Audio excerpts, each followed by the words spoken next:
the glasses are off, so you know that there's some real talk about to happen. Of course, I'm in the midst of doing a Black Sabbath discography along with a Pink Floyd one, and doing all sorts of other stuff. But the Black Sabbath discography is kind of where this is topically relevant. It was announced earlier today that Toni Iommi has been diagnosed with the early stages of lymphoma, which is a form of cancer that affects the lymph nodes and can easily spread and affect other parts of the body. And this is a style of cancer that can be very debilitating. It's one that can spread easily and become very, very lethal. So the good part about this is that it was caught in the early stages, which is typically one where doing any sort of treatment, chemotherapy, radiology, or bone marrow transplantation, usually can involve a higher success rate of successful treatment, and while it may not be 100% a cure, it can at least be a great substitute for the cancer spreading or the cancer becoming much worse.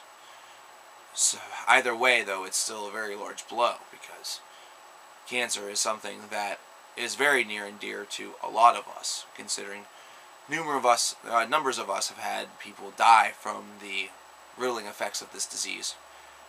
Myself, I've lost 2 grandparents, both grandmothers, because of this disease. Of course, we lost, Ronnie James Dio and other musicians due to cancer as well, and others have been able to successfully defeat it and carry on.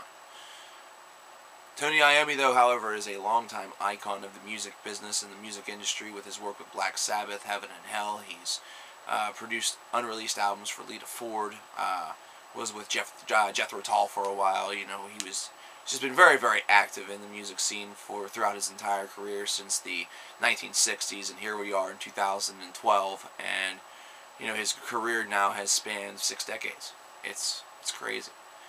So this is a gentleman that we all know and we all consider to be very beloved to this business and to this style of music. So I, amongst all of you from the Cover Killer Nation, or really on behalf of all of you from the Cover Killer Nation, I want to wish Toni Iommi the best in his treatment and in the process of getting well from this diagnosis.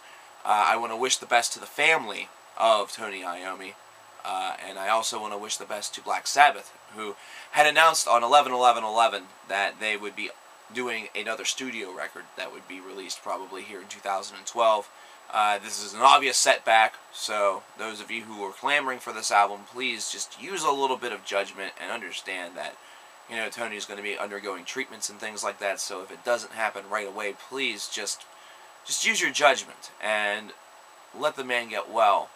And that way they can be the best Black Sabbath album that they can output in these dire of times. So, Toni Iommi, we wish you the best. We wish you well, and I hope like hell that you are able to find the treatment package that is able to cause this to disintegrate, to go into remission, and essentially be destroyed. So, Toni, we love you. We are hoping for the best for you. All of our prayers to the metal gods are directed in your direction. And we're thinking about you, man. Thanks.